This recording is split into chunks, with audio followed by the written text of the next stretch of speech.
I'd also very much like to thank Oregonians for a State Bank for putting this forum on. This is a wonderful discussion I think we're going to have. My name is Teresa Retzlaff, and I and my partner Packy own 46 North Farm. We're just east of Astoria on the north coast of Oregon.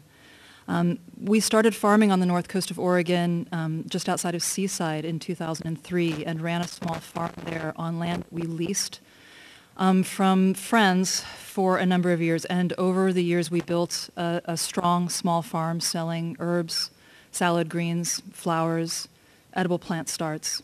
We marketed to local farmers markets and direct to customers. We went through the 3-year small business management program offered from Clatsop Community College and learned how to operate a strong small business. And we learned that we needed to expand and diversify into growing produce, keeping chickens for eggs and fertilizer and many other things. That would involve a lot of infrastructure and investment in infrastructure. And we tried very hard to work out a long-term lease on the land that we were farming on and were unable to come to an agreement with the landowners. And at that point realized that we needed to move our farm and preferably to land that we could own.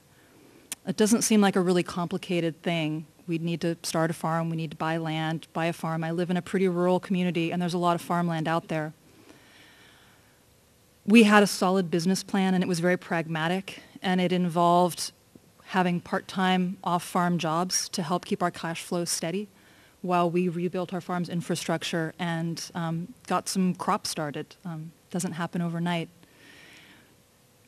I don't know, how many of you go to local farmers markets? How do you mean you shop? That is so awesome. Thank you so much. I just want you to think about some of those farmers that are at those farmers markets. Think about your favorite farmer at one of those farmers markets. And I want you to know that our story could be their story. This story is very common from small farmers all throughout Oregon and all over the country. We had heard that it was very difficult to get loans from the USDA as a small farm loan, and so we thought, well, really, we're a small business, and so we're going to try and get a small business loan. And we looked around, we found a great piece of property for sale. It was 18 acres, with a house and a barn and some outbuildings, and it had some well-drained soil on it, which, believe me, at the coast is like striking gold. And we started calling around to banks in our community to get a small business loan, to talk to them about a small business loan. And I called community banks, and I called national banks, and I called everything in between, and started to describe to them about our business. And as soon as the word farm came up, the conversation stopped. And they said, well, we don't do farm loans. And I said, well, we're a small business, and we need to move our small business to a new location. And they said, no, we just can't help you.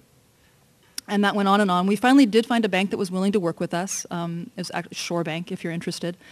And they seemed excited about us and excited about organic small farming and community food systems and local agriculture.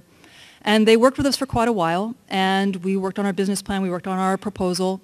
And unfortunately for us, our farm loan went up for review in September of 2008, just as everything was hitting the fan and the economy was tanking and banks were failing, and Shore Bank decided that actually, they'd rather pass on us. The irony was that the reason they turned us down was not, so they said, because we were too risky, but they said that because we wanted to live where our business took place, and because our business plan involved us having off-farm jobs in the beginning, that unless we could guarantee that 100% of the income that we would use to pay back the loan from day one would be coming from the farming, meaning no off-farm part-time jobs while we built our infrastructure, while we waited to have some crops to harvest, then what we were really asking them for was a home loan, and they don't do home loans. So they loved our idea, they thought it was great, they thought we were fabulous, but they just couldn't work with us. So we thought, okay, let's go, we're going to go talk to the USDA about a small farm loan, because at least we're talking to people who understand the realities, the physical realities of agriculture. So we called the farm service agent closest to us and asked if we could meet with her, kind of give her a little background on our business, and she agreed to meet with us. And so we drove out to Tualatin. and explained our business plan, described, the property we wanted to buy. We anticipated maybe having 5 to 6 acres under cultivation, produce, cut flowers, herbs, plant starts, chickens, a little bit of on-farm events to round it out. We have these part-time jobs to kind of even out the income stream, especially while we're rebuilding. We thought it was a really solid plan, and we had run our numbers backwards and forwards. And she looked at us, and she listened to us, and she was very polite. And she said, well, the kind of farm that you're describing, this is, for the USDA, this is what we call a lifestyle farm. And we don't really give loans for lifestyle farms. So we said, okay, thank you very much for that encouraging support. And we went home. And at that point, pretty much, we were giving up. We tried private loans. We looked at becoming a nonprofit. We tried a lot of different things, and nothing really was working for us. And we decided we were just going to put our farm into hibernation until we could find a way to finance this. And we were offered some jobs, some real jobs, with paychecks, and we took them thinking we could save some money until we could figure out another way to do this. The property that we were interested in suddenly went back on the market, and the price had been reduced. This was now the summer of 2009. And we decided, what have we got to lose? Let's try and get a home loan and see if we can buy it that way. So we went to a bank, one of our local banks in Astoria, and talked to a mortgage broker about getting a home loan. And we talked about these great regular paycheck real jobs that we had. And they were so nice because we were in the middle of our best market season ever. If you can imagine how frustrating this was. It was so successful for us. And we were about to shut down.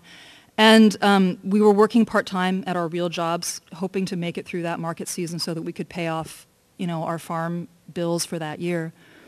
And the mortgage broker looked at our income, he looked at our jobs, he looked at the very generous down payment that our families were helping us with, and he said, I think we can actually maybe help you. And we said, that's great, and isn't it great that we've got this, part-time farm going in the background, that's going to really help us generate a little extra income. And he looked at us and he said, no farming. He said, there can be absolutely no farming income in your income stream. You have to quit farming right now and only work your regular paycheck real jobs. And so we said, okay. And so July of that year, we quit farming. And the first lender that he tried to sell our loan to turned us down because they don't lend on agriculturally zoned property, they said. The second lender was willing to talk to us, but they were very worried about our history of farming. And so we were asked to write a letter to the lender acknowledging that we did have this history of farming, but that we had learned the error of our ways, and we now had these great regular real jobs, and really we just wanted to buy 18 acres of land with a house and a barn that was owned agricultural because we wanted to continue living our rural lifestyle. And I have to tell you, you feel like one. It's not like I was trying to start a meth lab. Geez, I'm trying to grow vegetables. I know. And so after several nail-biting months, we got a loan and were able to purchase the farm. And we're now working full-time, still at our jobs, and trying to rebuild our farm's infrastructure on the weekends and in the evenings. We're very determined to get back to full-time farming if possible, although recognizing that we may always need to have some part-time off-farm income in order to round out the edges. This is a story that I have heard from so many small farmers all over the state of Oregon, all over the country. These are the things that we encounter. We don't fit into anyone's criteria. No bank wants to touch us. We're too small to get a small farm loan from the USDA. And the kind of banking institution that Barbara's talking up here, have an Oregon State Bank that could help perhaps ease money into the stream through community banking, possibly through the state lending, would mean that small farmers like us could get on the land, could get loans, could have operating funds, and we generate a lot of income for this state. All of those farmers markets all over the state of Oregon generate lots of revenue for their communities. And if I can just give you a small example of that, out at the coast, there's a small town called Cannon Beach that maybe has about 3,000 year-round residents. And about 4 years ago, they started a farmer's market, and we were one of the initial farms at that market. The first year, they estimated that they had about 24,000 people come through that market from the months of June through September on a Tuesday afternoon. The second year, it was closer to 34,000. And the city of Cannon Beach estimates that that market generates anywhere between $800,000 and $1 million for their economy on a Tuesday afternoon in the months of June through September. And that is because there are 20 to 25 farms that show up every week from June to September and sell their wares between the hours of 2 and 6. And that market would not exist without farms like us. And all of those farmers markets that you love to go to would not exist without farms like us, and we can't exist if we can't get financing.